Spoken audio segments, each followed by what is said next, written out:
right across the surface of this very planet Earth. Wherever you are, regardless of your time zone, as long as you have an internet enabled device, once you have access to the internet, once you have a transistor radio in Biafra land and parts of the zone called Nigeria, once you have a satellite receiver, you should and ought to be able to listen to us this very evening, morning, noon, or night, depending on where you are. I welcome each and every one of you, and for our mothers, those of them who are celebrating today, I say Happy Mothering Sunday, or is it Happy Mother Sunday, whichever one that it is, to all of you, especially those at the front line of these very efforts to restore the kingdom of heaven upon the face of this very earth. We are live and we are direct. As you well know, we now broadcast simultaneously on multiple platforms in order to confuse the enemy and to ensure that this very gospel of redemption gets to those who need it most. I welcome each and every one of you, and I know that Maryland is having a fundraiser today. We got our times wrong. It is my fault, actually. It is not their fault. They did not deliberately put it on a day when I was going to broadcast. We had agreed on this very date way before now, but given the urgency of the situation at home, I now said I'm going to broadcast every 2 days, and that's exactly what I'm doing. So it is not their fault. And I will acknowledge them roundabout in about 23 minutes' time. I will join them. I will ensure that our technicians have done all they could so I can join that very fundraiser briefly around about 7:30 Biafran time. My name is NNAMDI KALU. I am the leader of the largest mass movement on the face of this very planet Earth.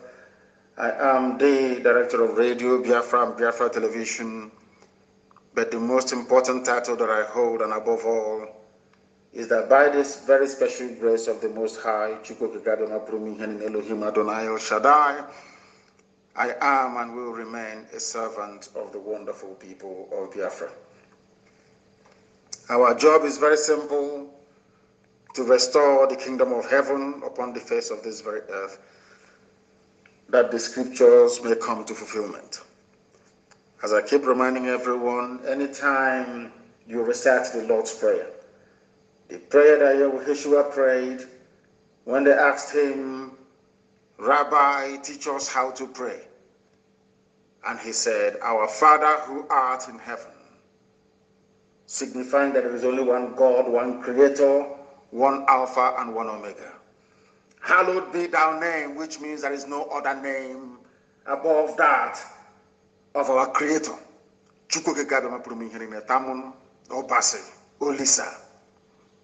No other name.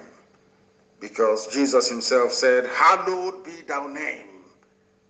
Thy kingdom come on this very earth," which is the kingdom of Biafra that we're fighting for, the kingdom of God upon the face of this earth. "Let thy will be done in our lives as it is in heaven." Let that promise that you made to us come to fulfillment in our time. Give us this day our daily bread, and forgive us our sins as we forgive those who sin against us. Of course, as mortals, we must forgive those who sin against us. But the ultimate forgiveness lies in the hands of God Almighty in heaven, whom we are praying to this very evening.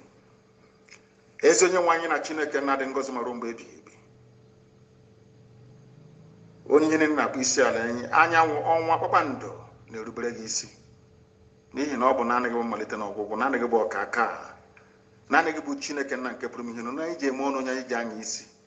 Anyị bụ anụkwa ahụ ezi ebere ngozi, anyị bụ ike ọbụla nna nke ebere. Ọ bụ n'ihi gị ka anyị ji wee je ndị were n'ụbọchị nke taa. Anyị bụ ewere njem a nke anyị onwe anyị na-aga wee nyefee gị na ka agbanyeghị ihe ka anyị na-agabiga ụbọchị niile, agbanyeghị ndị nọ n'ụlọ nga, nọ n'ụlọ iko, ndị a na-atụrụ, ndị egburu egbu nna nke igwe, ndị a na-akpagbu ụbọchị niile, anyị wee na-asị gị ezi ebere ngozi, biko lekwakwa nke anyị na-ebe n'ude nke anyị na-asụkwa wee bịa n'iru gị, ka i wee gbaghara anyị mmehie, eze ebere ngozi, wee mee ka okwu gị na isi anyị wee bịa na mmezu, na ndụ na abụghị n'ọnwụ.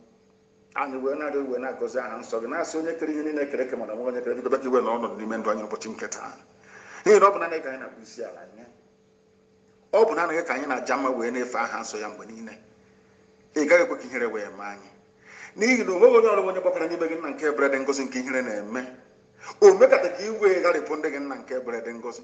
Or be one again a bread, I'm going to make a kind of new season by PUB no one in his evidence because some of your flavor and on a low one. All work how problem coming in I can and give the problem goes in a lungosi. To my dinner, but tell him, I can't with a highway, or two chin and answer of your friend and care bread and gosi. Or get a corner and the tour. Or blood and didn't get on a China. They were on your good opportunity to have a security network. Or blood and get on a Maryland, no car one and keep going out to the Kagas with Yamaka and Kebre. Black you were goes hanging in no to no. Black you were goes and you know to no to and Kebre and goes. Ni but the massive crying up in America Boncan. I can't see deal up one on and keep the Consubuzu, Egas away. Observe Bogistanica can Obstin and Maragonian, and we're not okay on again, but I am a Maganomic more by neighbor. My Biafra got better than Gabriel and goes not for Gumbe. And a Gaja Hansel and Manoso preacher, one in the case no more Biafran and Gabriel, women open Goma Buchinakin and keep a Korean in the creek. Only then somebody in a baby. Narekele ututon so por ejama sitene bikebi marone bikana do he said I am always in the habit of making sure that we log onto my Facebook page NNAMDI. Why I do it is to try to let our people understand that we are fighting, should I say, a multiplicity of enemies from everywhere, from every angle. Even those who do not have any need nor reason to rise against Biafra, they are doing so because we are the light and the children of darkness are not relenting. Therefore, this evening, if by any means or chance you happen to be kicked off my page or they start to disturb it as usual, as they would normally do, may I recommend that you go to Instagram, please. NNAMDI KALU official on Instagram. They have not gotten there yet. We are also on Twitter. NNAMDI KALU. I am on Twitter. 279.9 thousand followers on Twitter, please. Go there, you will find us. We are also on YouTube. University of Radio Biafra on YouTube. We are there. We are also, of course, on our app, which is IPOB Community Radio. Radio Biafra is working. The Radio Biafra app, that is. We are on tuning. We are on a whole host of networks and platforms. If you wish to listen to us, you are more than welcome to do so. Those of you who are in climates of unlimited data, you can go to YouTube. We are there streaming very clearly. And of course, a whole host of other people are doing exactly the same and hosting watch parties as we move along this very evening. Do not forget your pen and your paper because this is the greatest university on the face of this planet Earth, bar none. Here you will learn the truth that will shock you. Sometimes when you hear what we have to say, you may, of course, rightfully so, have need or reason to doubt the veracity of what we are saying, but in the fullness of time, you come to appreciate that everything you hear on this very platform is the truth, the whole truth, and nothing but the truth. We must preach this very gospel because we have been ordained to do so. Elohim in heaven has ordained that we must preach his gospel before the coming of his kingdom on the face of this very earth. That is why I have said to all of you repeatedly, the reason why Britain doesn't want Biafra to come is because Britain believes rather very laughably that should Biafra come, after that the Messiah will come. That is why there is no way they can allow black people to be free. It's impossible for them. And as we well know, once you have the likes of the Janjaweed with you, once you have people who are willing to do whatever it takes to subjugate their own kind, your work becomes a lot more easier. You see, white people don't have to do very much to hold black people down in bondage and in slavery. Not very. All they need to do, they don't need to come to hassle you. They just go to your fellow black people and get them to do the subjugation and the oppression for them, which the Fulani Janjaweed and to an extent your governors are now doing right across the zoo, not just in the east, but everywhere across the zoo, because they see themselves as being privileged enough to lord it over other people who are less fortunate. This evening I'm going to start by laying, of course, as we always do, a very firm foundation upon which our discourse this evening shall rest, for you to try to understand the effort that people are putting into trying to stop IPOB. I want IPOB family members all over the world to understand the pride of place they occupy in the minds of those that yearn for freedom. I want IPOB family members to understand that you are the nightmare that the zoo is afraid of. And I'll prove it to you now. Only I forget about all these other chaffs and idiots. It's only IPOB that the zoo is afraid of once it comes to Biafra Restoration Project. And I'm going to prove it to you now. I'm going to start by trying to analyze the news that hit the airwaves, or should I say, that was published earlier today by the news agency of Nigeria. Of course, it was syndicated, which means that every news outlet in the zoo is encouraged to carry it. It is from the Minister of Information of the Zoological Republic called Nigeria, that contraption created by a white man, not black people, that racist construct. United Africa Company, from there went to Royal Niger Company.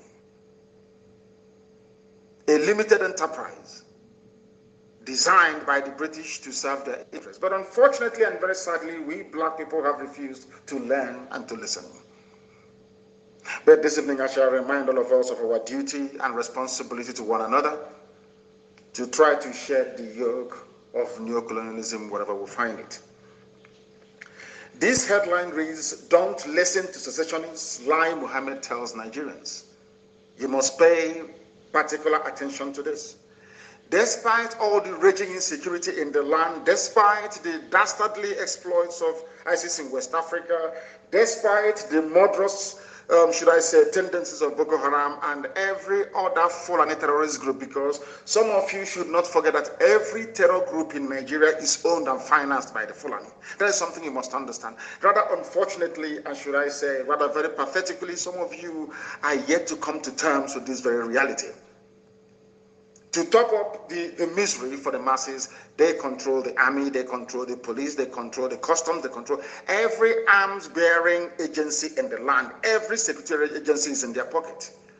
And on top of that, you also have the presidency of the zoo that they are now, should I say, have complete and total control over. In other words, you people are living in the era of the Fulani rule.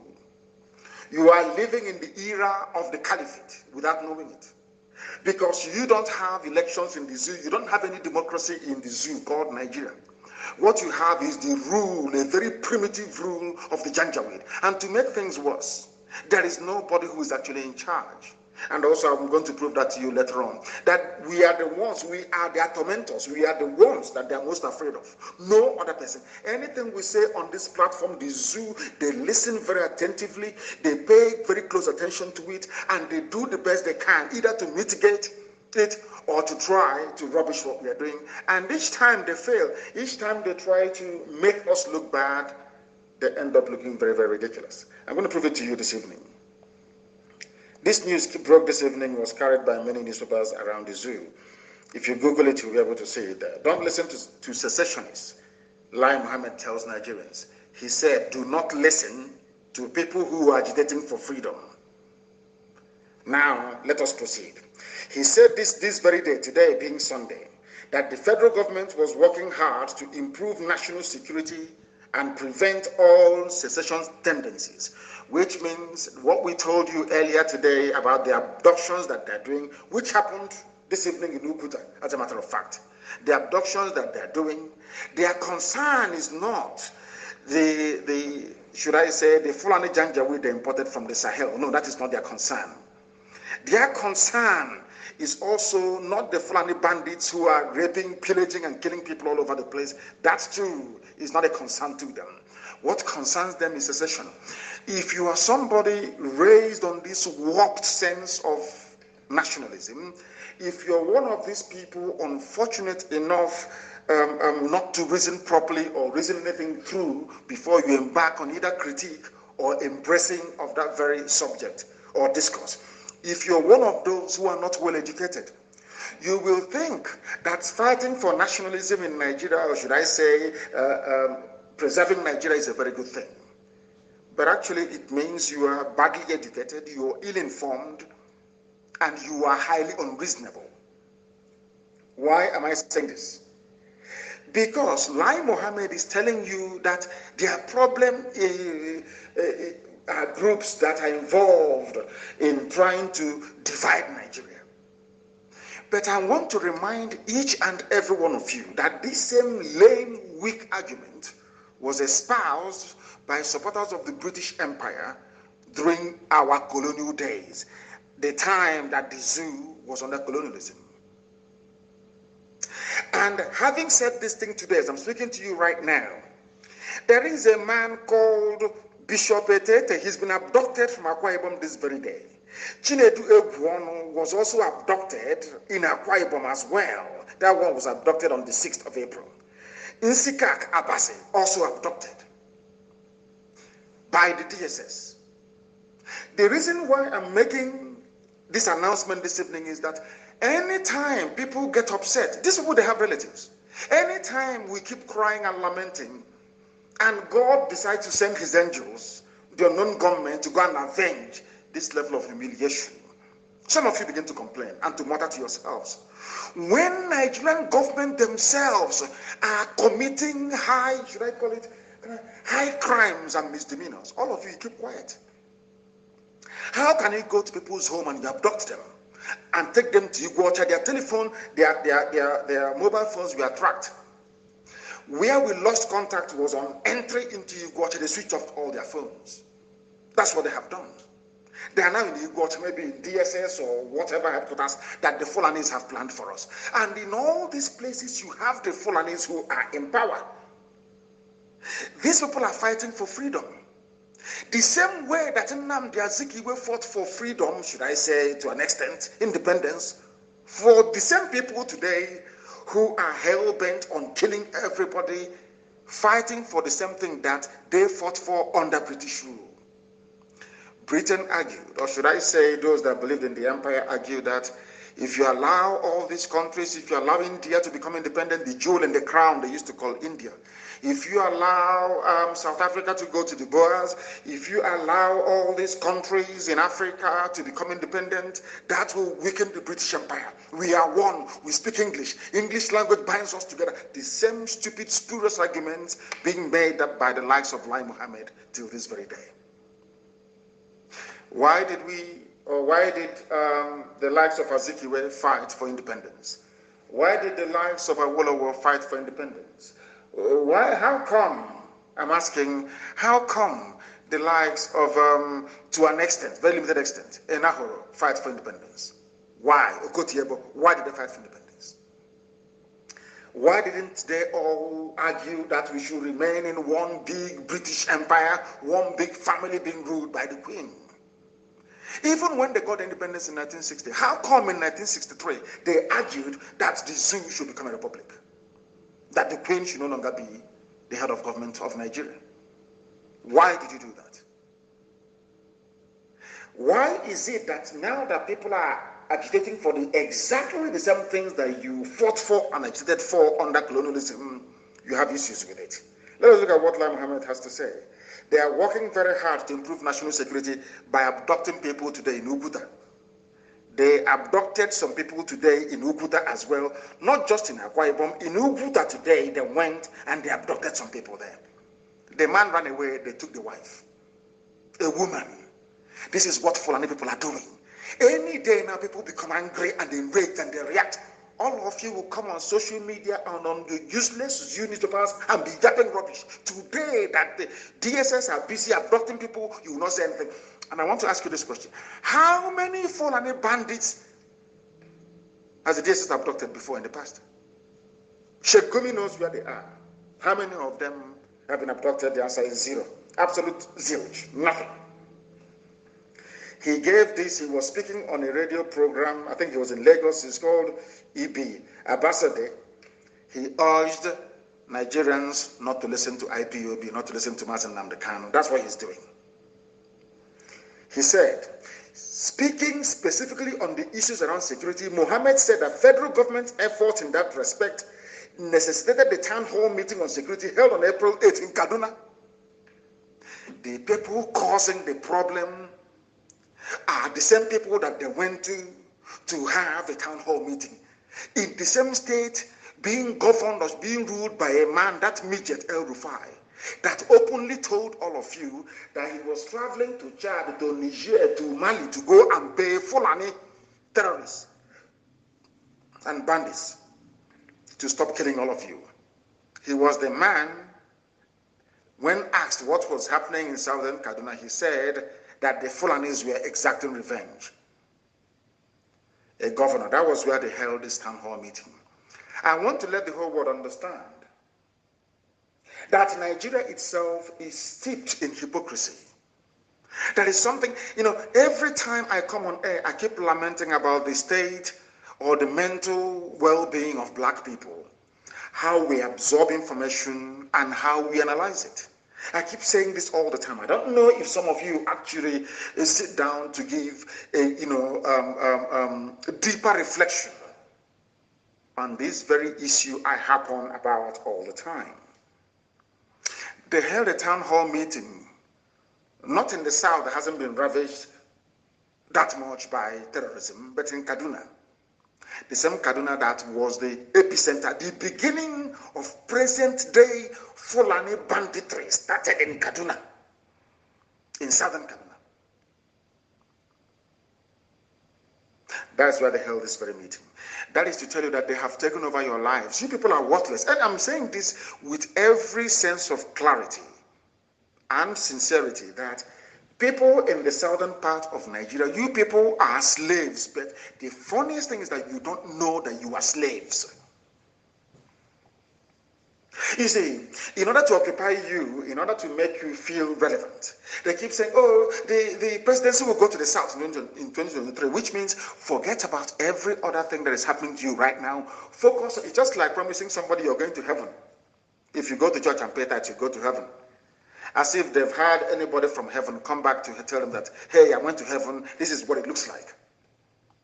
They keep promising you 2023. As you're looking at 2023, your land, your forests, your farmlands are being taken over. They are concentrating power, despite the fact that the Fulanis are in control of every facet of life in the zoo, they're even piling on more power upon the one that they have already. And all you can do is to talk about one Nigeria. The meeting brought stakeholders together to chart a way forward. Let me ask you, did any of you, were you aware of any meeting being held in Kaduna or that was held in Kaduna on the 8th of April? Stakeholders is basically Fulani people, maybe from Chad, from Niger, from Timbuktu, with the Sultan in charge. They said that they setting benchmarks for enhanced security and national unity in Nigeria. Unity by force. Unity, the same way that Britain tried to hold their empire by force, crush, imprison, kill, jail. It didn't work. It has never worked anywhere in history. And Nigeria is not going to be an exception. It will never, ever work. They said that their deliberations, or should I say, their conclusions, were presented to the Federal Executive Council and state governors on Wednesday and Thursday of this week gone, respectively.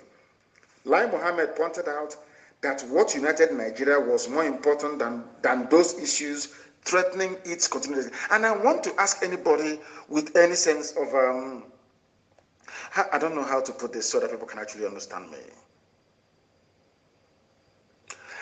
I want people to ask themselves this question. What are those things that unites Nigeria?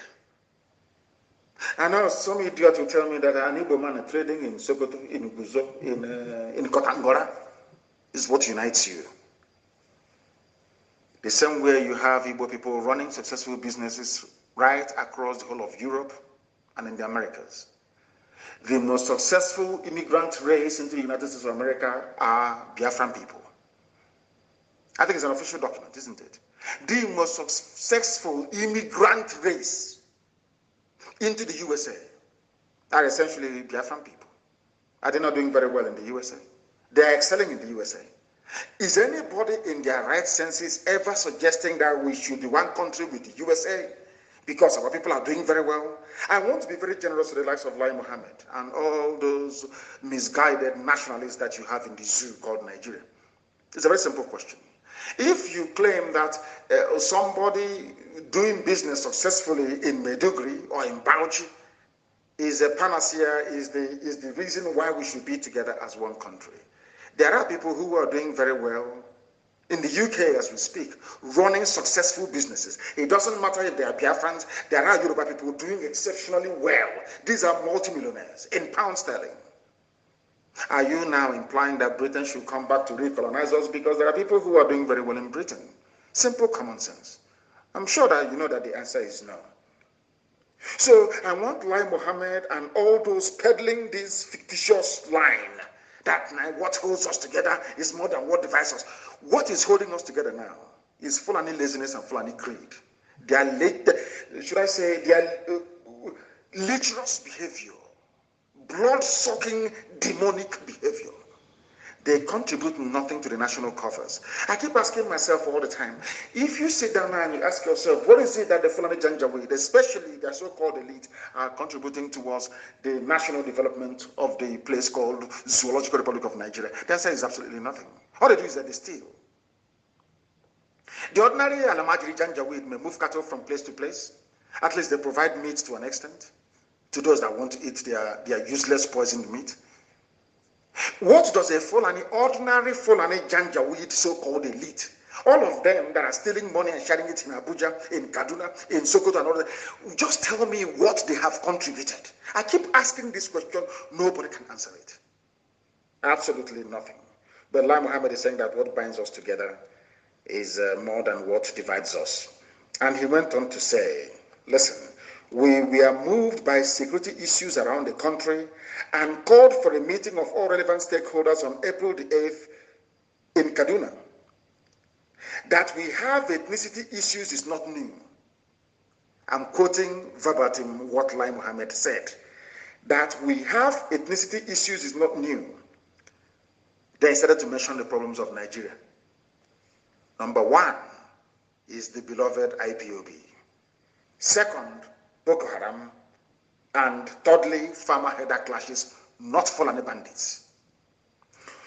The reason why this animal called Lai Mohammed mentioned Boko Haram is because over the years they tried to coerce Boko Haram to deliver their own agenda, their own jihadist, Wahhabi, Janjaweed agenda, and Shekau said no. That's why they're including them here. And the last but not this is farmer-header clashes. You know that it is the Fulanis, they claim the same people that told us that those in our forest killing us in Benue, in Agatu, those in southern Kaduna slaughtering us in Zango Kadaf. They said, they opened their mouth, go and Google it, they said, these are foreigners, foreign headsmen. That was what they said. But today, the Fulani rampaging, kidnapping, killing, raping, murdering people, known as Fulani bandits, they are not included in the list of Lai Mohammed. The number one people to appear there is your beloved IPOB, followed by Boko Haram. No other people. No, that is why I said to our people, anybody against ESN, you must be sick in the brain. If those people who are clamoring that they want to also provide 5,000 men, if they are serious, if they are a thorn on the flesh of the zoo, they would have been mentioned. Only IPOB. They talk about secession. They talk about IPOB. Is here. These are the words of Lai Mohammed. That we have ethnicity issues is not new. IPOB, Boko Haram, and farmer-header clashes are not new. All we must do is to look for a way forward. What is that way forward? by Fulanizing everybody. By Fulanizing everybody. These are the things that some of you must understand. And what they intend to do, as they have done in the past few hours, is to unleash their so-called DSS that can never catch Boko Haram. DSS can never catch ISIS in West Africa province, which is ISWAP. But DSS can never ever catch Fulani bandits. The only people they catch, you'll be in your house sleeping at night. They will storm your place with their darkened hillocks and they're doing cowboy, abducting innocent people who are not armed. You must understand this very carefully, what they are doing. That is Nigeria for you. And they claim that they're doing their job. Because we are the people threatening the complete Fulani takeover of the whole of Nigeria. Only IPOB. I'm sorry to say. That is why we are being mentioned. You know what Lai Mohammed said? He said, we are aware of them, which means they're aware of IPOB. The government is working. Secession is not the way out of our challenges. You don't cure a headache by beheading the patient. The things that unite us in Nigeria are more than what separates us, he said. The minister said that the stakeholders at the town hall meeting in Kaduna came up with some recommendations to further secure and unite the country towards progress. Always unite, unity, unity. Nobody talks about your well-being. Nobody is concerned that Yoruba people are refugees in Benin Republic. Nobody is concerned about what DSS is doing.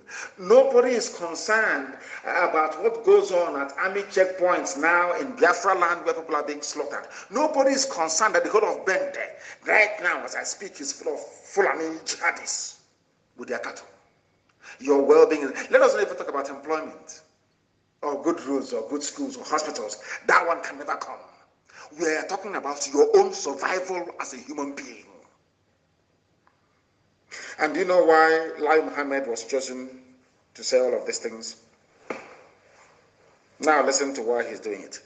Lai Mohammed is a Yoruba man, apparently, from Kwara State. But he is a Fulanized Yoruba man. He's a Muslim, the same as Tinubu.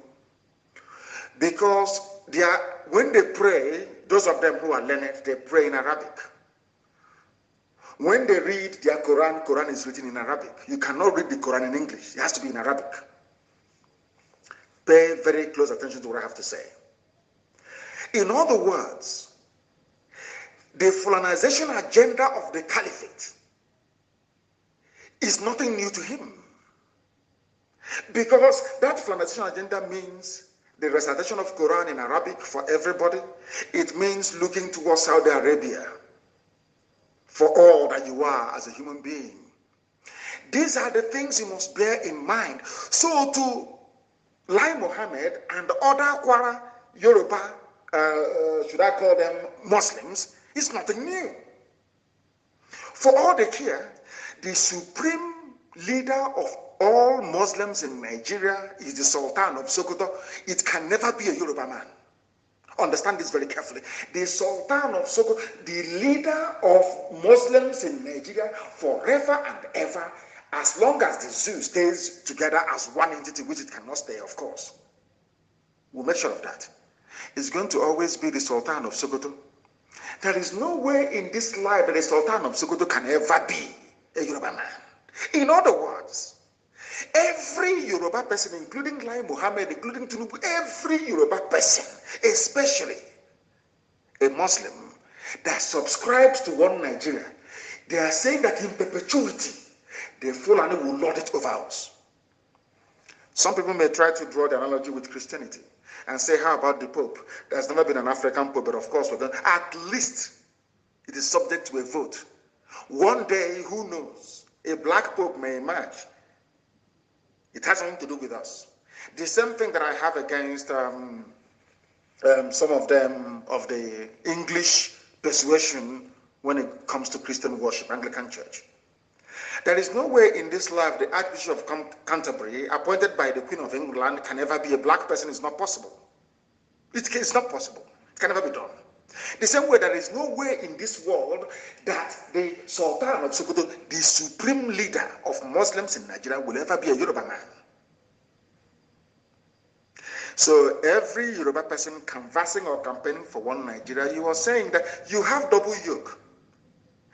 Obasanjo emerged, the Yoruba man, as the head of state of Nigeria because the Fulani said so. He came back again and became civilian head of state because the Fulani said so. Shonekon emerged because the Fulani said so. When Yorubas wanted their own person to be the president, Fulani said no. Abiola, and he was not the president. What people are doing inadvertently, what people are doing with them is that I don't know, they bring this burden upon themselves without understanding the idiocy of supporting one Nigeria. The reason why I touched upon this is because the only thing, Nigeria is a totalitarian state. They give you the misleading and erroneous impression that somehow we're all together in a democracy. Nigeria is a totalitarian state. It's not a democracy. Why am I saying this? Now, there is insurgency all across the north, restiveness in the south, so to speak, people agitating for their freedom. Let me tell you the recommendation that they come up with in Kaduna. The stakeholders recommended that security operatives be equipped with modern equipment to boost efficiency necessary to win the trust and confidence of the people. Who are the people running your security agencies? Fulani. Who are the people causing the problem of insecurity in Nigeria? Fulani. And I stand this night and I ask everybody who is in that zoo, every animal in the zoo called a Nigerian. I want to ask a simple question. Just name somebody, one person that reported the activities of Fulani killers and headsmen to any police or divisional police of headquarters manned by a Fulani person and something was done about it. 4 times now, the Fulani headsmen have attacked Enugu. 9 times they've attacked Ebonyi. At no point during these attacks did the commissioner for police in any of these states, never ever during these attacks did the commandant or the head of army at 82 Division ever send soldiers to go and stop the slaughter of the innocent in the villages. Never. But they are there. Their job is to keep Nigeria united, not to secure Nigeria. That is why this evening, as we are live on air, I'm announcing that people should stop traveling in and out of Enugu at night. Now, the Janjaweed are operating from Loba given to them by Ojus Okalu. Loba is a terrorist base of the Fulani in our land. But you have governors all over the place. You have people living in Abuja and in Lagos, pontificating and talking rubbish every place there about their beloved one zoo, one Nigeria. This is what is happening in our land.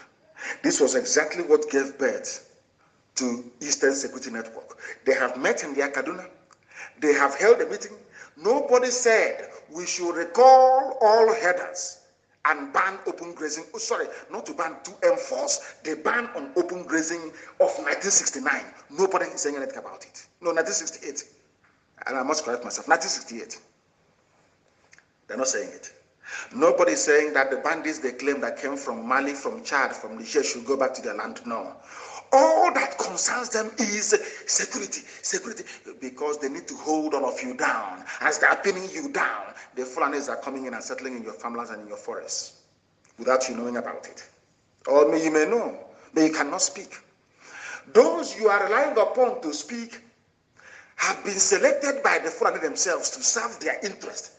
And you call them governors, you call them Igwe, you call them Eze, you call them traditional, you call them local government chairman. These are people. It's a long-running project of the Fulani to select your leaders for you. And they have succeeded. And that is why, in our time, in this age that we are in, Fulani killers can go into Ebonyi State and kill people. Even the governor will not acknowledge it. The army will come and take away the dead bodies of those killed, so that the world will not know about it. Because if you go to bring me evidence, how am I sure that they kill people in Ebonyi? How am I sure? Meanwhile, the army took away the bodies. But when the Fulanis were doing the killing, they were nowhere to be found. After the killing, they communicated, say, oh, we are done now. Come and take the bodies. The army will come and take away all the bodies. This is happening in Biafra. This is happening in Igbo land. But you have governors. You have people that claim they're governors. And they said they launched Ebube the other day to protect our land. Within 3 days of their launch of their so-called Ebubago, Ebonyi was under attack. They never responded. It fell upon IPOB to command the Eastern Security Network to go and do the needful to secure our land. And people don't understand what we are facing every blessed day. Every blessed day. You don't understand, because they have limitless number. They have armies coming from, these are Fulani. Nigeria has been promised to the Fulani. Britain has given Nigeria to Fulani people. For some of you who do not know, for some of you who are too stupid to understand, Fulani own Nigeria right now. And they know there is no border. They built railway to Niger Republic. There is no scrutiny, no accountability, nothing. Niger people can come into the zoo and register to vote. They can do whatever they like. And all of you from the south, you're just there looking, saying, one Nigeria. Sometimes, sometimes I get very, very upset. And I said to myself, why don't we allow these people to take over the whole of the south so that your eyes can now open? Because some of you are still blind. You're so foolish. You don't understand what is happening. I'll give you a very simple example. I despise Dangote. He is not the richest man in Africa. And I will tell you why. Because he's running a monopoly. In America, he will be in jail. I keep saying this. Every broadcaster come and I tell you. All of you were there. Let me tell you what the Fulanis have in store for you. Go into ordinary business. In every sphere of the economy, the Fulani dominate. Their stranglehold is total. They own over 90% of the oil wells. The reason why they own these oil wells is because people from the coastal region of Biafra land forgot who they are to allow the enemy to come in. That is why Ogoni land is polluted and can never be cleaned. That is why every year resource control with nothing happening. Because of the efficiency of divide and rule that they applied. Of course, the British applied. Let me tell you what they have done. Cement. Everybody must buy cement to build a house. Because of the way the white man taught us to build houses. Whereas before we used to use clay to build our houses to maintain the temperature inside at 26 or 27 degrees centigrade. And all of a sudden it's all breeze block. There is a conductor of heat. Let's put that to one side. For you to build a house. Let me tell you how clever the Fulanis are with their British advisors. Everybody needs shelter at some point. If you're successful in life, you're bound to build a house. Even if you don't build, you're bound to rent a house. You're not going to sleep outside. The landlord that built the house or the owner of the house must have built it with a cement. You see how clever they are. The Fulanis thought to themselves, let us control the cement industry.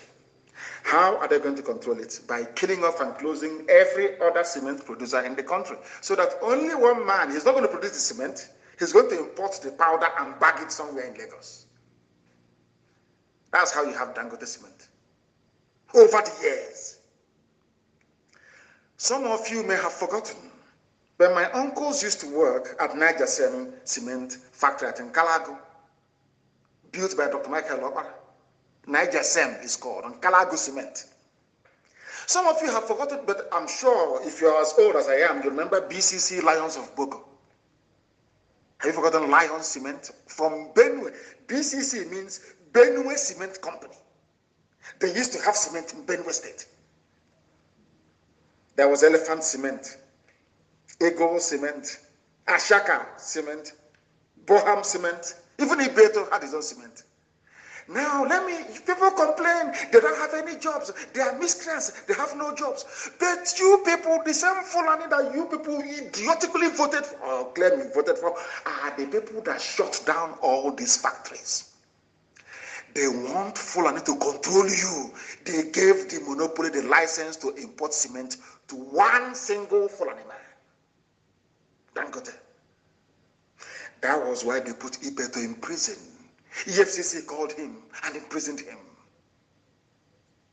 to stop him from selling cement. Only one Fulani, only one, mind you, they're in control of the oil.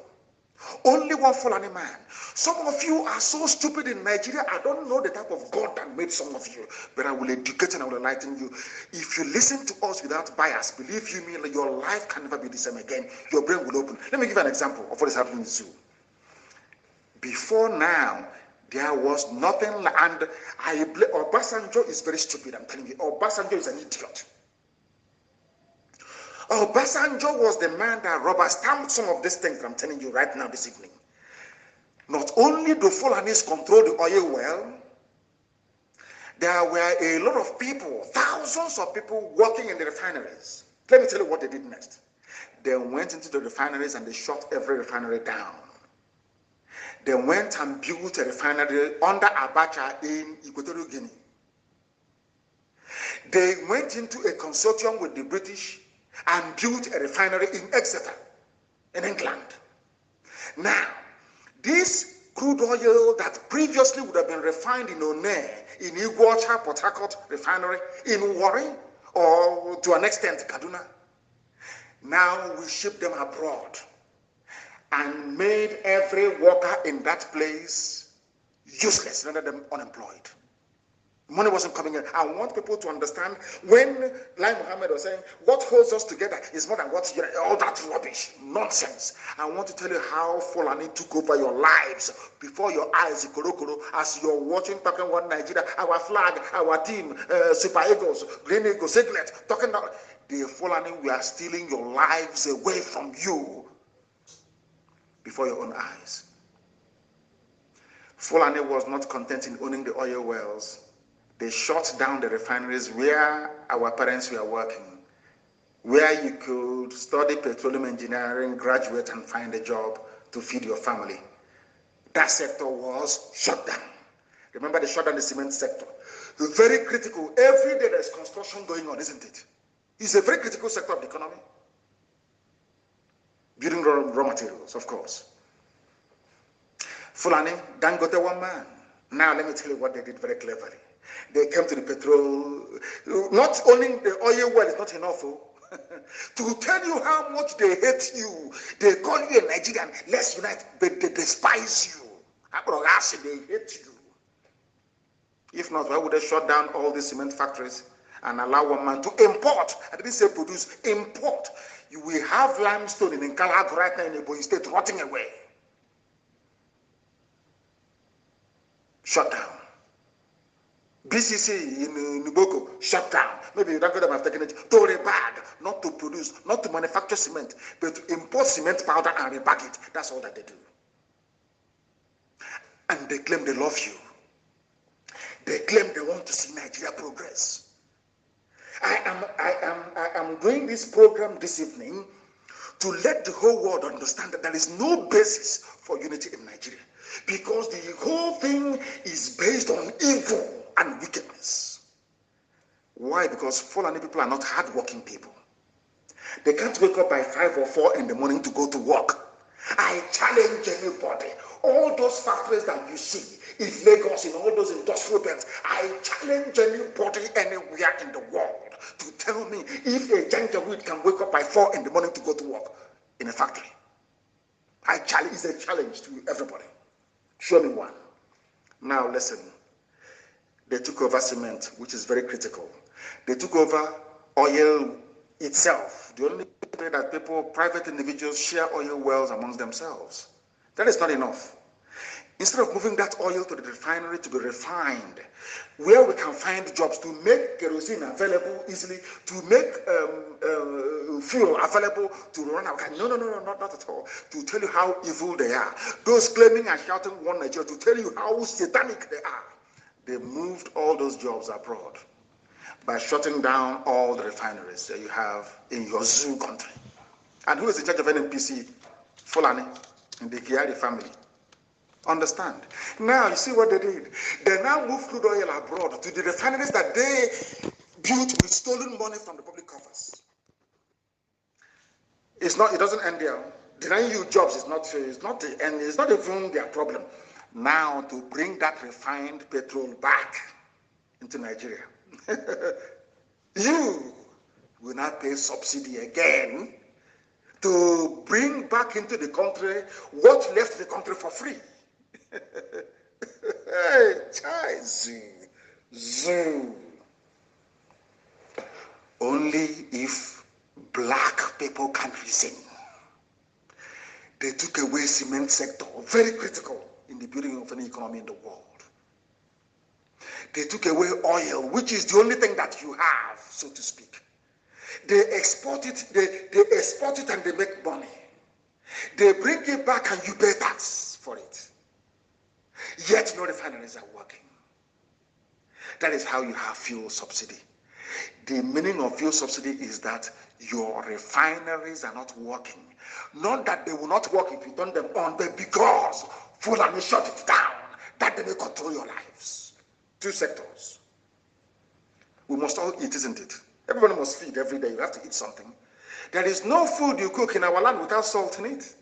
No. You must add salt now. It's normal. You cannot have tea in the morning without sugar. Dangote. Ordinary Indomie. Dangote. There was a Biafran I met in Netherlands. He wanted to bring Indomie into the zoo. I think he brought sample. They arrested him at the airport and put him in jail for trying to disrupt Dangote's stranglehold on the, should I say, the ready meal industry, pasta and all this other rubbish that people eat. Only them. Only them. You cannot feed without contributing to Fulani domination of your life. In religion, those of you who are Muslims, Fulani is number one. Politics, they are number one. Army, they are number one. The police, they are number one. Everywhere, they are number one. Anytime you talk, unity. They hate you, they kill you, they arrest you, they shoot you, anything, unity. Because they know what they're benefiting. The final game is to hand over our land and our forests to their brothers and sisters from the Sahel. And it's happening before our eyes. One shut down refinery that could have employed millions of people. Ibocha down, Warre down, even Kaduna. Who built Kaduna refinery? It's not Obasanjo. They asked me, said he's diversifying the location of major industries. He wanted to please the Fulani masters that put him in power. They built Kaduna refinery. You have to move oil all the way from the south to the north. They can pipe oil to the north and everywhere else, but they cannot pipe clean water to your homes. They cannot pipe gas to your homes. And they claim, they tell you, we protect one Nigeria. We are all Nigerians. We are going to make progress. Progress how? For how many years? How can you make progress by shutting down industries that employ people, rendering them unemployed, and importing into the country finished items and products that you could have produced in your country? Are you listening to me? So what Lai Mohammed is saying is rubbish. He was born in Ilorin, I'm sure. He's a Muslim. So to him, Islamic rule is nothing. In fact, he'll welcome it. He's a Muslim. That is why he is pushing for the caliphate agenda, that they may dominate our lives. And as I said before, and as one man also said, you cannot in this life control a people unless you have somebody on the inside doing it for the oppressor. I want you to listen to this very clip tonight. Listen very, very attentively. Listen to it attentively. Of course, they can attack my Facebook page or the like. They're wasting their time. After this program, I'll quietly put the SoundCloud there. You can go down and listen to it. If you want to listen to us, I'm on Instagram. I'm on Twitter. We are on our app, which is IPOB Community Radio app. We're on everywhere. If you want to, we're on YouTube, of course. If you want to listen, you can listen. I want to play something for all of you. The evil listen. Against their fellow blacks. Listen to this very, very carefully, please. I want you to listen to what I have to play now. I started playing it prematurely. And I've not forgotten those who are doing their fundraising in Maryland, in the United States of America, of course. I do commend each and every one of you who are participating this very afternoon. I think it's afternoon in Maryland. It is afternoon in Maryland. It's about 3 p.m. in Maryland, if I'm not mistaken. All of you who are participating, I say well done to all of you. Well done to all of you who are participating at the fundraiser event in Maryland. We need it. And not once, it has to be continuous, please. When you pay tax, you don't pay tax once, it's continuous. We need to defend our land. It has fallen to us to defend it. And we are doing it very, very gallantly, I assure you. We are fighting a whole host of enemies, your stupid governors, some foolish Igwes. We are fighting Efulefus, we are fighting informants, we are fighting Ndeli, we are also fighting the Zoo army, the Zoo, everybody. Only this noble family. And if Elohim is not with us, how can we make the progress that we have made so far? I want you to listen to what this man has to say. He's a preacher, I'm telling you. A preacher of the truth. The conquest of a black man, the enslavement of a black man couldn't have been possible without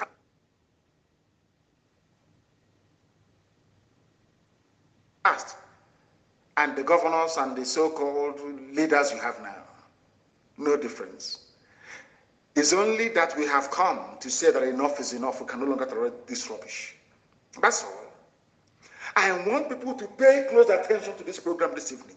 Pay very close attention. In fact, listen to it 10 times over to understand the hopelessness and the idiocy of the brain of a black man. Anybody who believes in Nigeria, believe you me, that person is not worthy to live as a human being. Listen to this. Very, very carefully, please. Listen. Traditional leaders and the slave trade. We blame the whites for the slave trade we went through. We blame the whites that they offended us. They took us as slaves. But let's wait for a minute. Who sold the black man to the whites? Who sold the black man to the whites? Our own traditional leaders. The enemy is not outside. The enemy is within. Always inside. We are asking the Europeans to pacify us and also to apologize to us. Our traditional leaders must be the first to apologize on behalf of their ancestors for the evil they have done against their fellow blacks. Look at our attitude towards the environment and the destruction of our water bodies. All our river bodies have turned into Tabra, and you know what they said? In the next 20 years, if we don't stop this illegal mining, Ghana, we will import water to drink. Yet we don't care. And Chinese, they will come from their country into our forest, destroy our land, and illegally mine and damage our waters. How can they come if the traditional leaders didn't give them permission to do that? And in one instance, while they were dead, our military went there to protect them. Our own military Africa. was supposed to protect us. Lesotho black. Hell The no. foreigners to destroy our water and destroy our forest. The enemy is not outside, the enemy is within. If you look at our own systems and structures in our country, we don't have a better system to improve the lives of people. Pastor, I was surprised when I read in China, they had a 10-year vision, and they said from 2011, their vision was that in 10 years from 2011, and 10 years from 2011 will be what year? This year, 2021, that they will raise over 20% of the people to become multi-millionaires. Now in 2021, they have 1.8 million Chinese who are multi-millionaires in China, and they are between the age of 40 to 50 years. Multi-millionaires. The government intentionally decided that they will make sure they will have 20% of the population multi-millionaires. They also agreed that they will make sure that they will lift up the poorest of the poor, and they lifted 100 million people from begging to live a better life. But in this country, in our country, we fight our own businessmen. Our government will fight our business people. When they know that your business is thriving, and they know that perhaps you are not sympathetic towards the running party or the ruling party, they will fight you, collapse your company, and make you poor. When in China, they want to make the people rich. In Africa, we want to make our own people poor. The enemy is not outside. The enemy is within. Look at our African. Do you now understand it? Very clear. Preacher from Ghana preaching the word of God. This is what I call preaching. Not all that nonsense they talk about. The 40 million auditorium rubbish. They can never speak the truth. Imagine if every Sunday in the churches that you have in the south, even in the middle belt, the priests were to climb the pulpit and repeat exactly what this man is saying. There will be a revolution overnight. What the preacher did not say is that in China, before China became what they are today, there was a revolution by the people. Do you understand? This video is very clear. The enemy with black people, the enemy is always within. It's a good thing he's preaching from Ghana. The people that conquered Nigeria for the white man are Ghanaians. The West Africa Frontier Force is from Ghana, recruited from Ghana to come and fight. Fought us at Benin, fought us all the way at Arochukwu. Ghanaians, recruited by white people.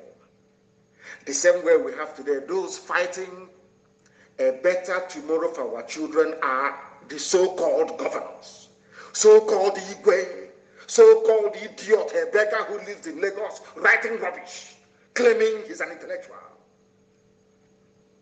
Compare the future they're offering you to the future that we are offering you. We are offering you a future of employment, a future where the vision of the government will be to produce, let's say, 2,000 millionaires every blessed year. The leaders of China are not making these millionaires for themselves, not the politicians, but ordinary people, because they love their people. Look at what is happening where we come from. They impoverish their own people. Chinese, how can you build billionaires without industries and factories?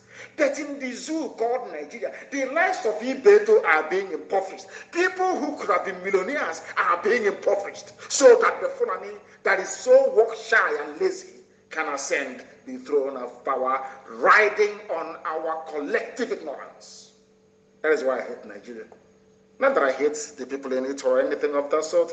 It is the pervading ignorance that I find almost debilitating, I'm telling you. It is shocking. How long are we going to continue this way? They held their meeting in Kaduna. Nobody talked about youth unemployment. Nobody said, how are we going to get our children meaningfully employed? You claim you love your children. There are no jobs for them when they leave university. You have not sat down to strategize, to say, how do we provide? It is your job as a politician to provide jobs, or at least to create the enabling environment, to allow industries to thrive. But it is not happening because you don't love the people. That is why your first recourse is DSS arrest and shoot. Because you're a tyranny. You people don't deserve to live. And until we rise above all this nonsense, the country or the homes where we come from, that we are likely to bequeath to our children will be far more worse than that we have encountered. In a country where hard work should be encouraged, where millionaires should be encouraged to emerge, because every millionaire has to employ somebody, even a house girl, or a houseboy, or a gardener, or a cleaner. Somebody is earning money and paying tax. So it is in your interest that you have that everybody is well off. But in Africa, we think that it has to be only us, only me and my family, me and my people, only us, only me who have the only upstairs in the village. Is not very good. The way we reason is very bad. Before our eyes, Ibeto was persecuted to extinction. He did nothing wrong. He's a businessman. He did nothing wrong. They squashed him. Some of you don't know, in a place called Numa, N-U-M-A-N, Numa, in Gongola State in those, I don't know what they call it. What's Gongola State now? I don't know what they call it now. Is it Yobe? There was a place called Savannah Sugar Company.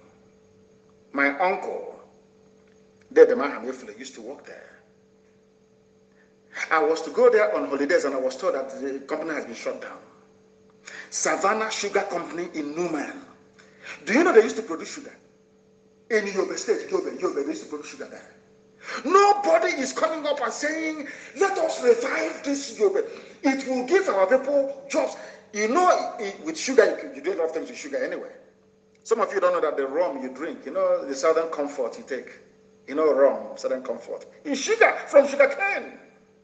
You don't know that sugar is alcohol. You don't know that?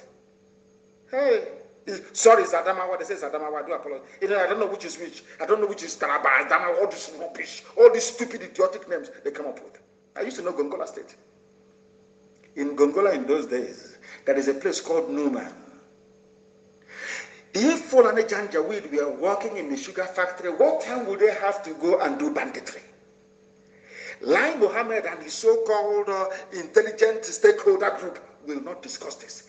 You have stakeholders who are themselves bandits, economic bandits and criminals, holding down your fortune and your future on the ground without any of you knowing about it. There is a place, the largest textile mill in West Africa was in Kaduna, built by Ahmadu Bello. It shut down. Today import textiles from abroad. Old London farm settlement from where the Malaysians came and learned how to plant palm tree. Run down. Some of you, I said this thing many years ago, some were in a shock for days. Let me repeat. Do you know that Nigeria imports palm oil? We import palm oil from the same Malaysia that we taught how to process oil, palm oil. And the people responsible for this destruction of our future will stand up and say, we love you, we love Nigeria. I mean, come on, for goodness sake. Are we that foolish? Are we that stupid? I'm asking all of you. That is why they don't want us to preach. That is why Facebook will suppress, remove people, make things as horrible as it is. But had Mark Zuckerberg been a zoo product, his invention or his creation will not see the light of day. He will not be a multi-billionaire today. People don't understand what we are fighting. We are not just fighting so that we can be free. We are fighting to set other people free, to create a future that our children can remember and say, our fathers did this in our time. The same way that the Chinese are doing for their people. Every blessed day. It doesn't matter. I don't criticize them anymore because they're doing the best they can for their own people. Are you blaming them? Including eating our penises. If that is what makes them fine, so be it. Somebody will come to Africa, kill his own flesh and blood, a fellow African, cut off his penis and sell to the Chinese. And you're telling me that we are normal. Somebody is somehow telling me that such satanic creation like Nigeria should stand. I asked Lai Mohammed, they have never, since they came into power, I have never heard them one day, this useless, idiotic APC, say to themselves, how do we generate employment? I criticize Babangida all I like. But I recall very, very well, in fact, I believe that Babangida's economic blueprint was the best that the zoo had ever seen as a centrally run political entity. Not when they had the regions. And you know the funniest thing? Those who are against secession, so to speak, in their language, those who are against autonomy or freedom for the regions. The only time that Nigeria came close to attaining its potential was when everybody was on their own. Go and ask, consult your history books. Dr. Michael Alokpa's economy was 40% every year, the fastest growing in the world. Awolowo performed a miracle in the West. When I mean miracle that you cannot even believe what the man was able to do with ordinary cocoa. Transformed the entire West was transformed. Built the first stadium.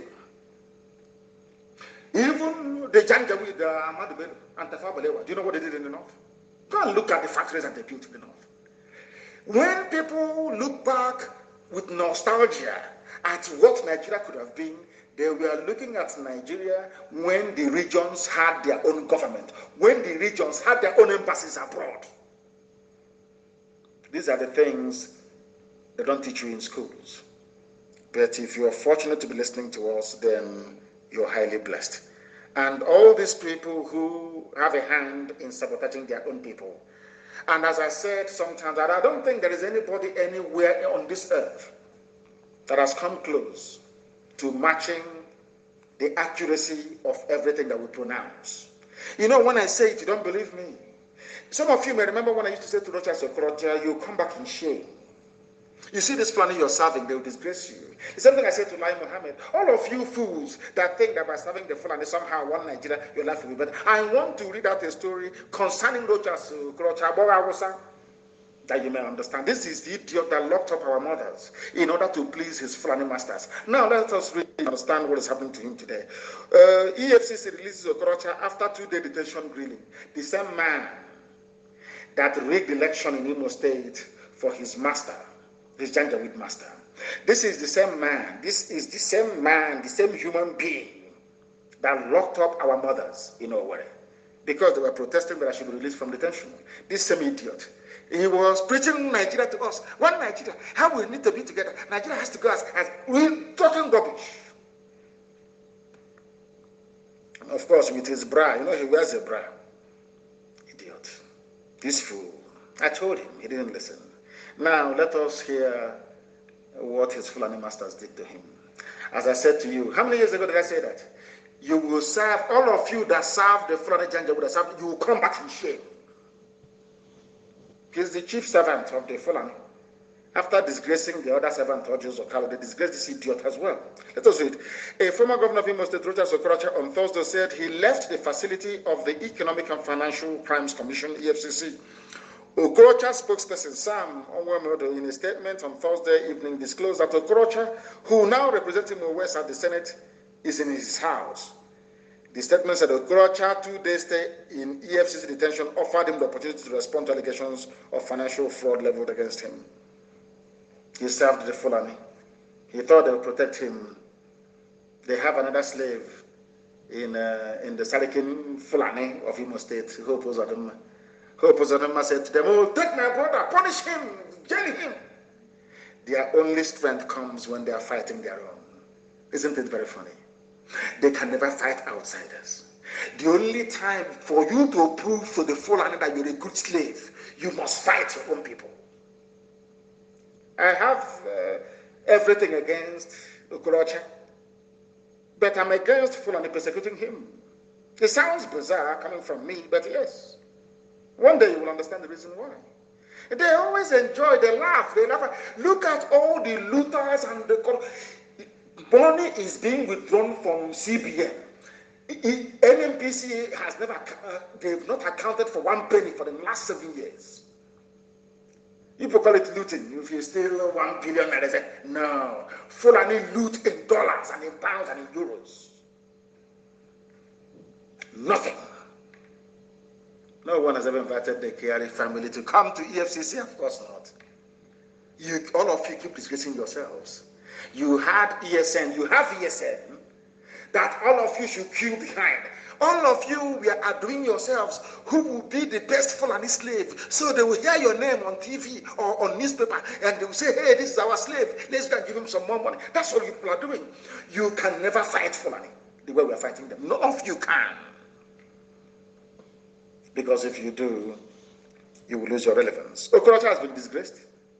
Look at him shouting, his presidency is there, rotate you and come to us.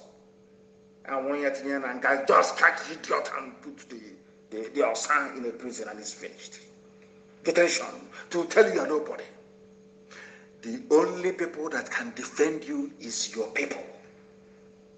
The sooner these idiots understand this, the better for everybody. The only people who can defend you in your time of need is the same people that you're selling out today. A very timely lesson for everybody who claims is a governor who is serving right now. And we received also very distressing information from Bende. There is a young man in Bende, the Bende local government and his deputy. Some villages in Talaku in Bende, the government is empty of all young people. The Janjaweed have taken over the entire place. Some of you don't even know the news that is happening in your villages. You are in Lagos and Abuja shouting one Nigeria. You don't go make a phone call to the village. Some of you in America, some of you call the village tonight. Just a very simple question. Can you tell me where the Fulanis are, being kept or harbored in our village? They will tell you. One single signal and everybody's gone. Britain will give money to, in fact, Fulani will give money to Britain to give to CNN, to give to BBC, nobody will talk about it, and you're finished. Look at the slaughter at Agatu. Look at what is happening in Benue. Look at how they slaughtered people in Jos. You people have no idea. For very many years, consistently, Fulani kept attacking until they overwhelmed Plateau. The same thing is happening in Kaduna. It's something they're going to do to you. If not, that my heart and my mind won't allow me to let the Fulanis overrun our villages. I won't let that happen. No matter how stupid some people are. I can't allow that to happen. Because it's another way of the devil saying, prodding us to say, so one day out of anger, I will say, okay, we will no longer defend our land. Fulani come and take it. And Fulani will take it. After all, before the Fulanis attacked, I was the one who made them to attack first. I said to them, if the Fulanis had any brain, they will attack now and take over our land. And not up to 3 weeks they came. And they're still there till today. And we're flushing them out. The people who are betraying you are your own people. A white man couldn't have colonized Africa if not for the stupidity of a black man. We could not, today we have blacks who are suffering in America, slaves all over the Caribbean. Of course, these are free people that the British and the Europeans converted to their slaves. Because a black person sold them. That is why I don't believe in all this reparation, blaming a white man for slavery. I don't blame them. Our own stupid. Any day black people look themselves in the mirror and say, I am the problem, from that day you will change. From that day you will change. Look at people who claim they're leading you in the zoo, in APC government, telling you every day, unity, security summit, security, unity summit, security summit.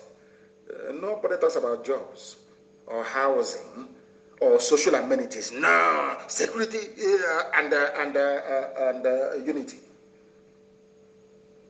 Because a black man is wicked. I'm sorry to tell you, we are wicked, I'm telling you. Evil upon evil. All these people, they know, even Lai Mohammed knows that the greatest time that Nigeria ever had was when everybody was on their own. In fact, Nigeria was a confederation. The East, the North, the West, and after a time, the Midwest. There was competition. If Awolowo builds a factory, cement factory in the West, Opera wants to build the same thing in the East, Tafawa Balewa wants to build, Amadi Bello wants to build the same thing in the North. There was competition. Competition. Every day we talk about Liverpool, Chelsea, this. How do you know all these teams? Because they are competing. But when it comes to the zoo, allow us to compete in Nigeria. Let everybody, they say, no. One Nigeria, one mediocrity. That is why if you don't learn anything here, you'll not learn anything in your whole lives. And the people in the zoo are suffering. And sometimes I wonder if our senses are not correct. Is it that when we did all these things that's happening everywhere, we don't, what is wrong with us?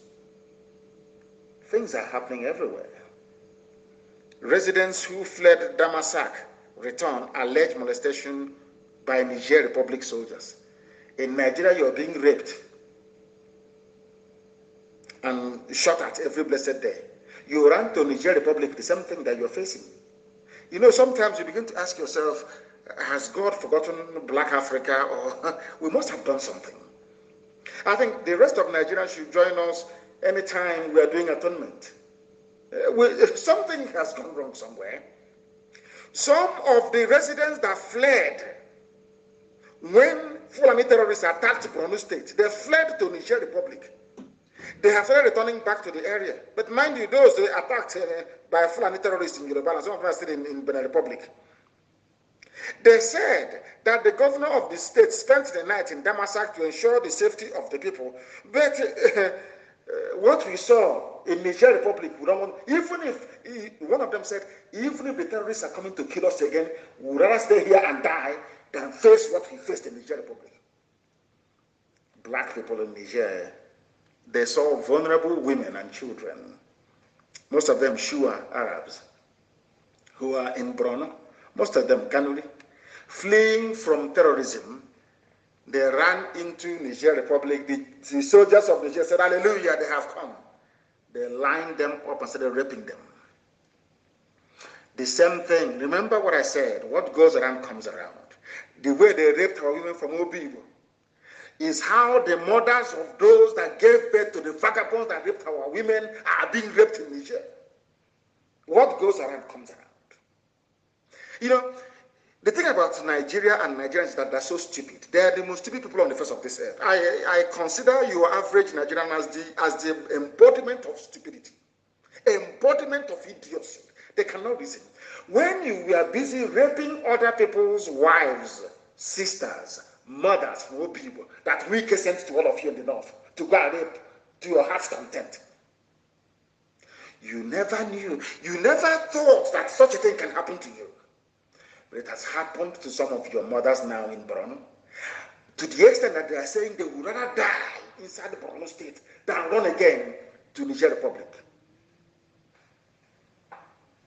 This is the time for everybody to come together to free ourselves. The likes of Lai Mohammed, they have their houses in Dubai, in London, in USA.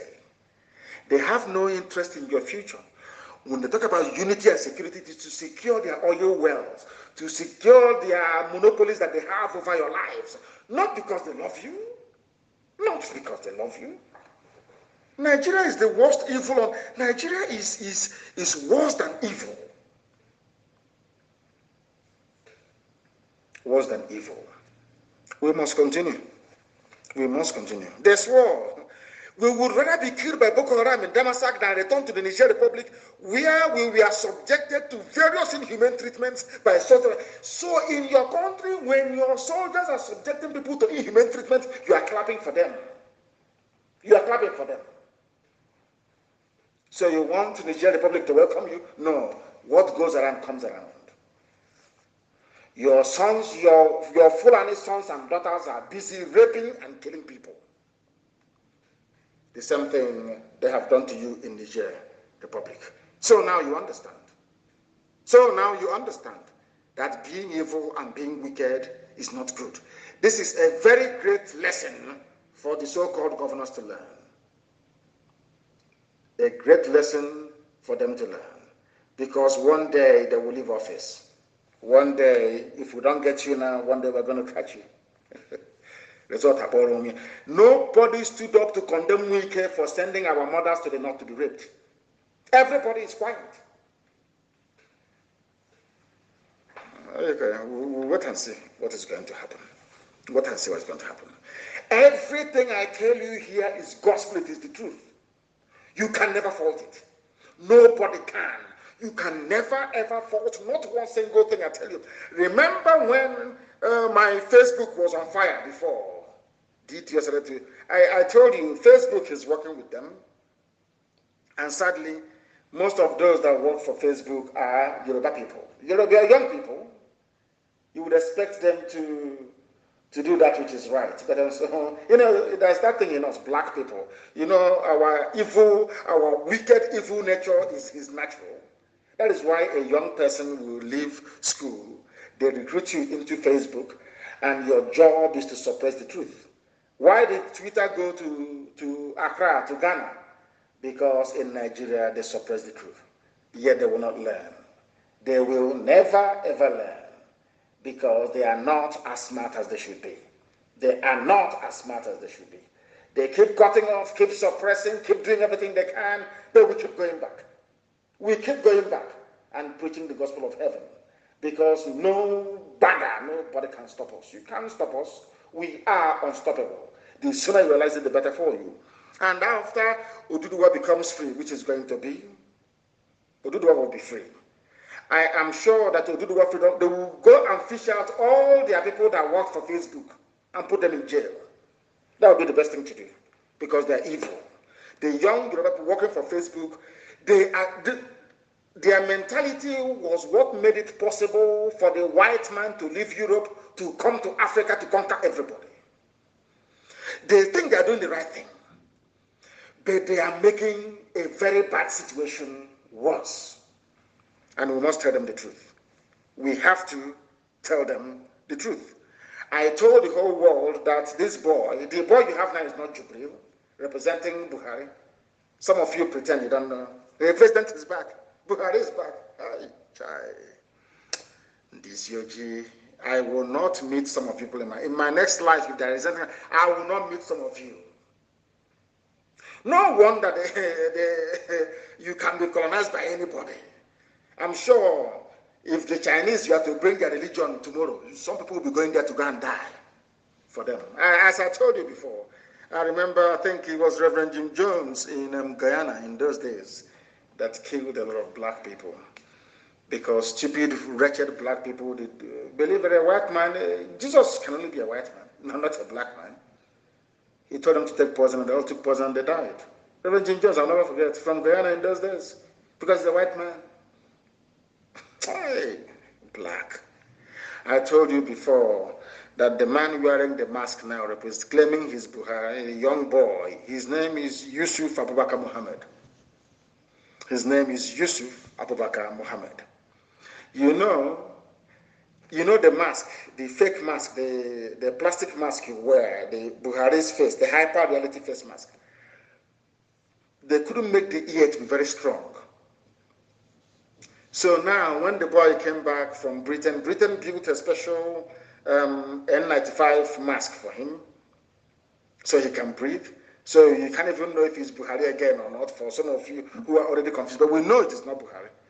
He no longer anchors the mask behind his ear. Is now around his neck, at the back of his head. Because we exposed him that if he puts that thing on his ear will be bent because it's rubber. It's not real. Go and look at the new, people should circulate that very picture. Go and look at the new mask he's wearing. Not Buhari's hyper reality face mask. The COVID-19 mask he's wearing, he no longer puts it behind his ears. It's now behind his head, around his neck. That goes to show that everybody listens to what we say. Everybody, they listen to us.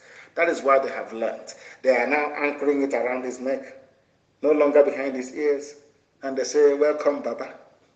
A small boy, he is now shorter than the late dead Buhari. No wonder Dangote can come and take over all your cement needs, so to speak. Shut down every factory. Sugar the same, salt the same, all of you. And you're there shouting one Nigeria. Richest man in Africa, one Nigeria. I have never seen a bunch of more idiotic people than Nigerians. He has a new mask now. Because as somebody said, he's on a pure, a mixture of pure oxygen, nitrous oxide, chlorine, and phosphorus to breathe. Oh, dear me. I don't know if those of them in Maryland can hear me, those who are doing fundraising for the gallant men and women defending the land of Biafra, Eastern Security Network, ordained by heaven itself. Once again, allow me to commend all of you who are gathered, and also to tell you, anybody who is fundraising, please, make sure that you report everything that you're doing to our sister NNAMDI, very, very important. And also, if you're doing so in the USA, to report to our finance officer in the USA, Madam Oyibo. And if we wait for you and you don't come to us, we will let loose the asset recovery team, and you will not like it. You won't like it. So make sure every fund you have raised is sent to us, please. I know that somebody was responding. Those that stole our money were responding. They said, oh, but we sent this to this. We said, yes, you may have sent, yes. We checked all the statements. The money that you remitted for people who are in detention, people who are releasing from detention, is there. But there is a surplus, which you didn't account for, which you stole. Because you know, two criminals in Georgia. They think that they can be clever by half. You're dealing with people who are more intelligent than you. I went through the whole statement. I saw the ones that you sent, you remitted. And I saw the ones that you stole, you did not account for. It came to 77,000 before you stole the last 4,000 only last week. Did you steal 4,000 last week or not? Ndushi. It was Rumba and working for two criminals at large. And their lives will be a misery, I assure them. Doshi. I want the zoo people to understand something, that the Fulanis are in control of your lives. Why we walked against Jonathan in 2015, according to one useless idiot called Babangida Aliyu, the governor of Niger State. They said that the Fulanis, of course, they control the whole of the north. The Middle Belt, I don't know what is happening to them. Those people, they're a bit confused sometimes. I feel sorry for them, honestly speaking. I feel sorry for them. Babangida Aliyu has revealed why the northern governors under PDP, Jonathan's own party. Have you heard of Sadago? This is where I want all these governors, we included, all these idiots claiming that governors to be able to reason very well. Do you know that our PDP governors, Jonathan was the PDP candidate?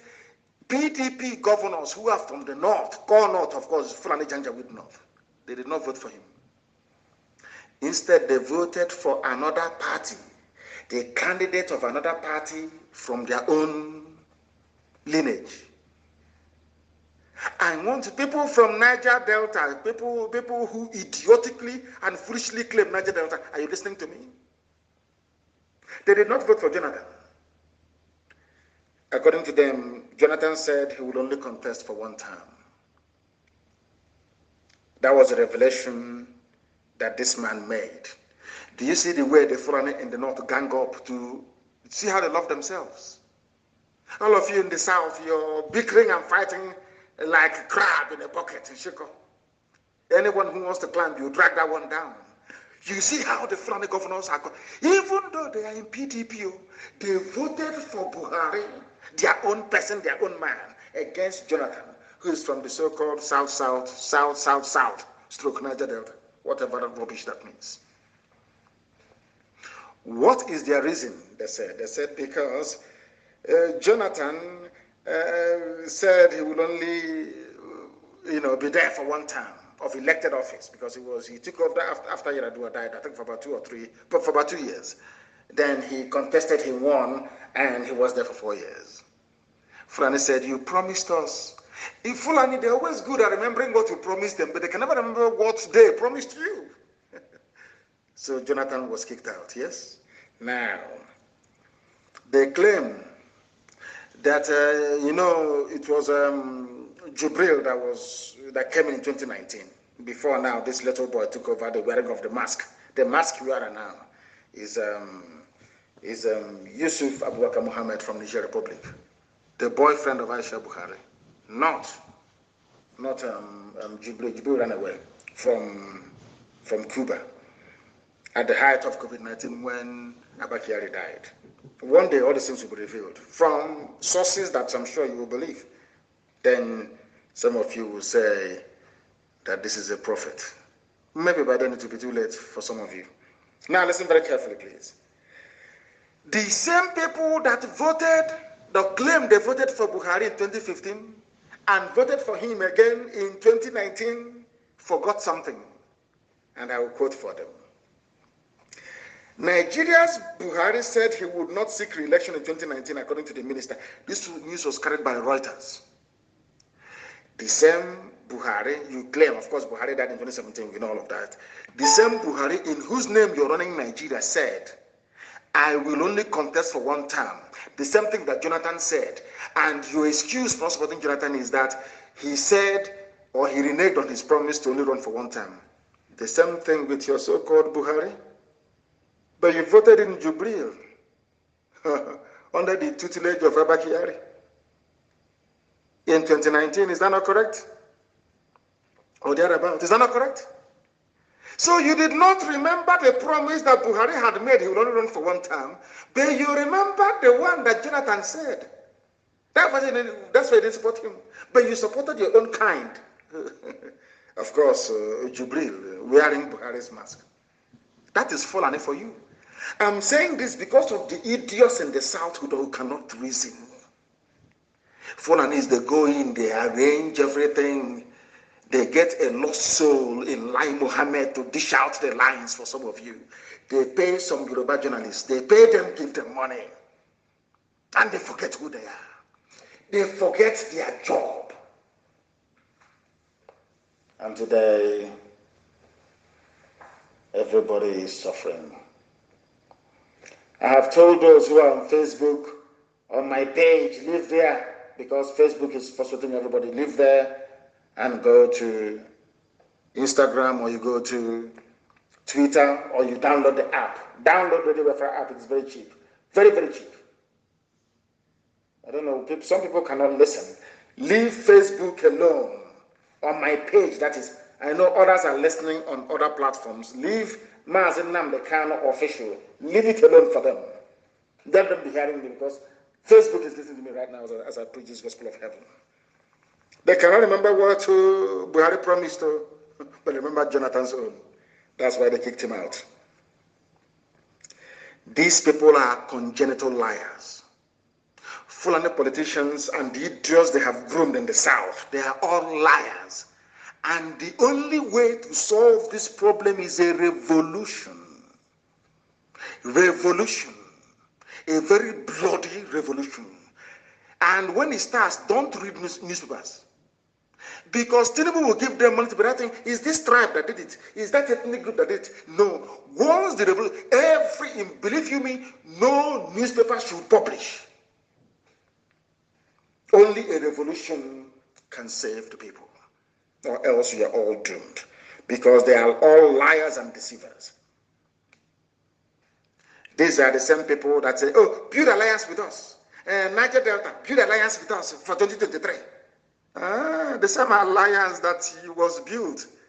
And despite all the things that Jonathan did for all of you, Alamajiri, you still burnt his billboard, attacked his convoy violently. Nobody was shot dead. Nobody was shot dead. And all of you in the South, you have all forgotten. Oh my God. Don't allow Fulani DSS, their army and police and others behind the formation of a Bubagu to deceive any of you. There are some hotel building freedom fighters who may join them. It is a grand conspiracy to set our land on fire. Brother against brother, sister against sister. They have started with the abductions. Any day we pray and our prayers are answered, people will start complaining. But now that DSS is moving from house to house abducting people, all of you are deaf and dumb, you're all blind, you cannot see it. Any day we react now, people will start shouting their rubbish as usual. Insecurity, insecurity. Now DSS is making us to feel insecure. None of you will complain. Of course, you're black people. It was your likes that sold us during slavery. It was your likes that brought in the white man after, should I say, being given chieftaincy title, warrant chief. Black people, sometimes try and love yourselves. I don't know what is wrong with you people. Try and love yourselves for once and do that which is right. Nobody in their right senses should join any Ebube rubbish. ESN is there. We will take you. We have too many Fulani terrorist settlements to clean in our land. So you must come and join Eastern Security Network. I think there was a radio station that did a poll of what the people of the East want. They said it's ESN. They said it openly. We don't trust the governors. If not for ESN, nobody would have thought about this rubbish that they claim. Have you seen them before? They are floating something. Have you seen any men? Show me one thing to say that this is. What is even their telephone number if you're in distress? If you're being raped by Fulani and you escape, which number are you going to call? They keep playing with your brain, and some of you keep falling for it, and you claim you are educated. And I want to say or to repeat what the former Senator Shehu Sani wrote. I had to truncate it because it was very long. Some of you in the zoo called Nigeria do not understand this. In the US they do, in Europe they do, elsewhere they do. Only those in the zoo called Nigeria. Whoever is elected to represent the people, and the people that he claims he represents are being persecuted, oppressed, killed, or kidnapped.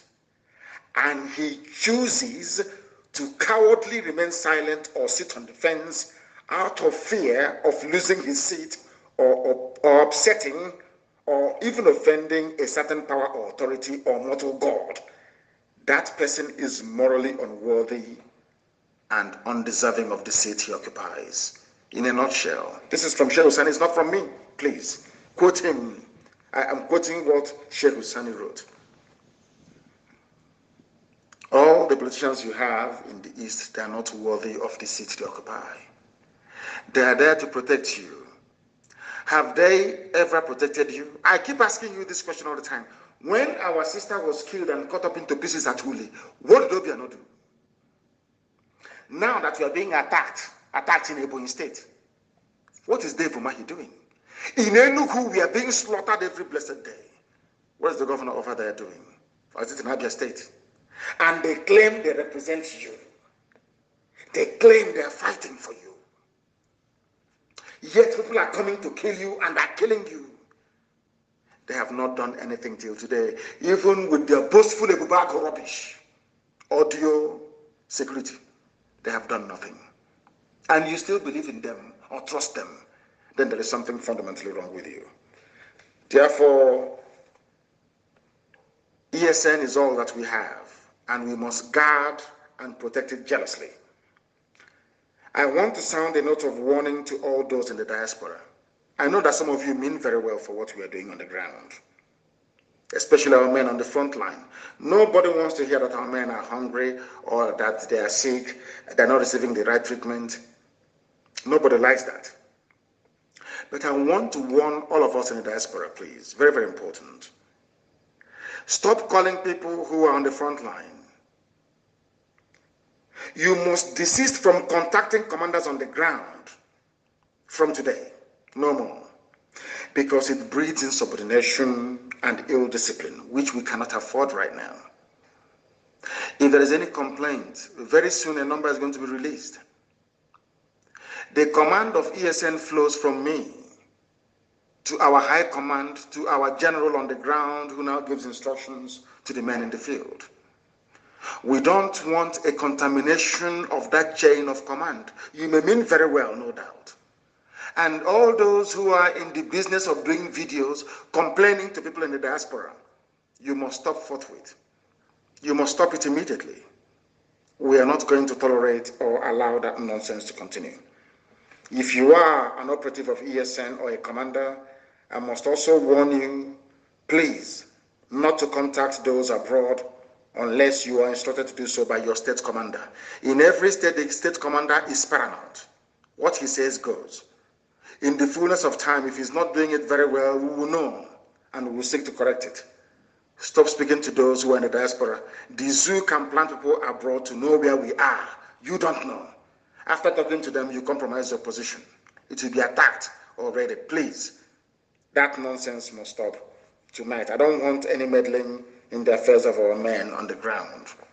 All the funds being contributed is being disbursed on the ground to meet our day-to-day challenges. You must understand that, please.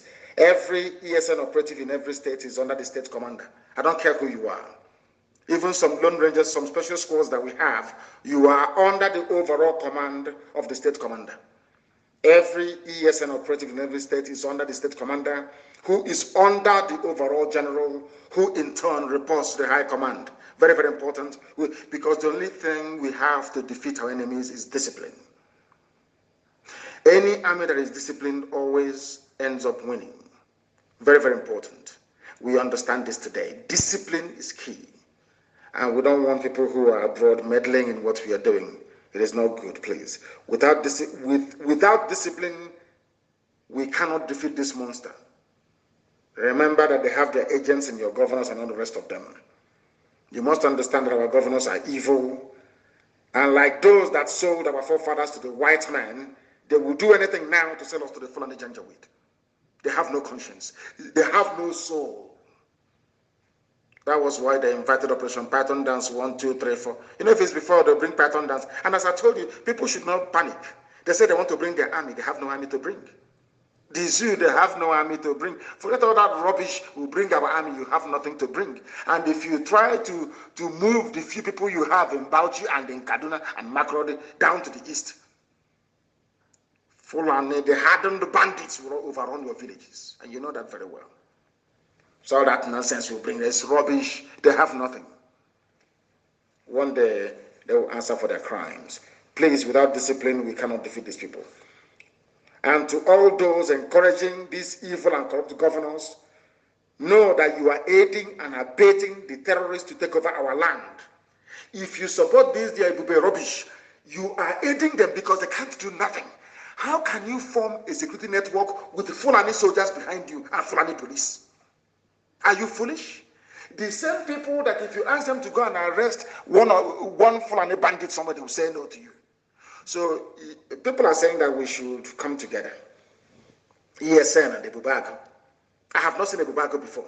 How can I come together with something I have not seen? Come together with who? Oh, you mean come together with the Commissioner of Police who is Aliyu Alekali from Fulani? So they will know all our, okay, now I understand. So they will know our modus operandi, they know all our secrets, how we operate, and then they will go and tell their chief of army staff, they now launch a counterattack against us. That is what they want. So people telling you about rubbish and all the rest of them, they want to set a trap for us. They say, come, let's join together and provide this security. We go to the meeting. They ask us, how many men do you have? How many arms do you have? And all the rest of it, they're going to tell them. Because, of course, you call it joint security, which means the Fulani Police Commissioner will be there, isn't it? Now, do you see why we cannot be part of that rubbish? Can you now understand the reason why? If they're interested, they should support what ESN is doing. Come and support it.